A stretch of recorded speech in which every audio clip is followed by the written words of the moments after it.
Welcome back to Risk Reward. Today, we're going to break down one of the most important companies in the UK market, Rolls-Royce.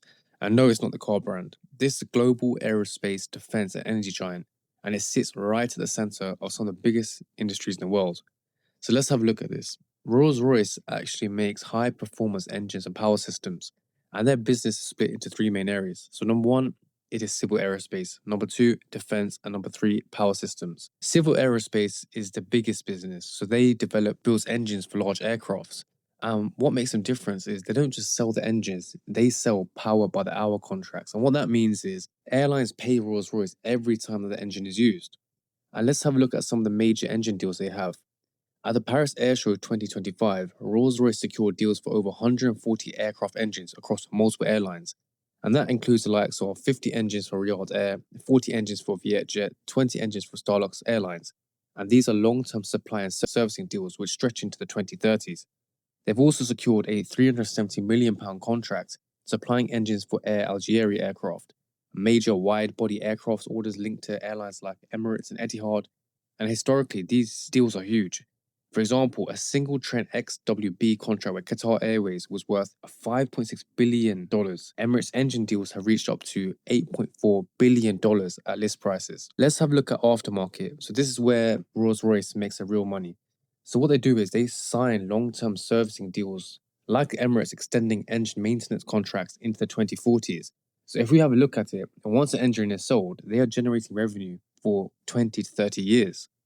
The next part we're going to look at is defense and military.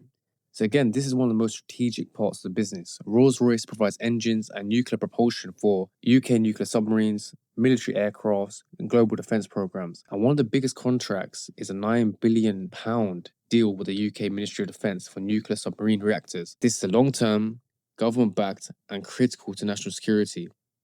They're also involved in major defense programs like the AUKUS program, which supports next-generation nuclear submarines with the US and Australia.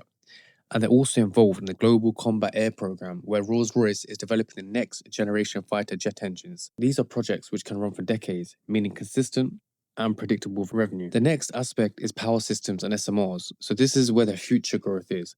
So what Rolls-Royce is doing is they're positioning themselves developing small modular reactors, smaller, scalable nuclear power plants. This opportunity is massive. Each SMR unit could be worth $2 to $3 billion.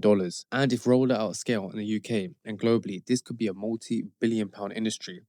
They're expanding into data center power systems, AI infrastructure energy, and advanced nuclear solutions. Rolls-Royce generates over $20 billion in annual revenue with billions in operating profit. But the key thing is this, most of the business comes from long-term contracts locked in for decades. Rolls-Royce is positioned in three major global trends. Number one, growth in air travel. Number two, rising defense spending. Number three, increasing demand for energy and AI infrastructure. And they're not just involved, they are their critical infrastructure in all three. So when you look at Rolls-Royce, you're not just looking at an engineering company, you're looking at a business built on, number one, long-term contracts, number two, global demand, and number three, a highly specialized technology, which is why they become one of the most important stocks in the UK market. If you want more breakdowns like this, simple, clear, and straight to the point, please subscribe. Thank you so much.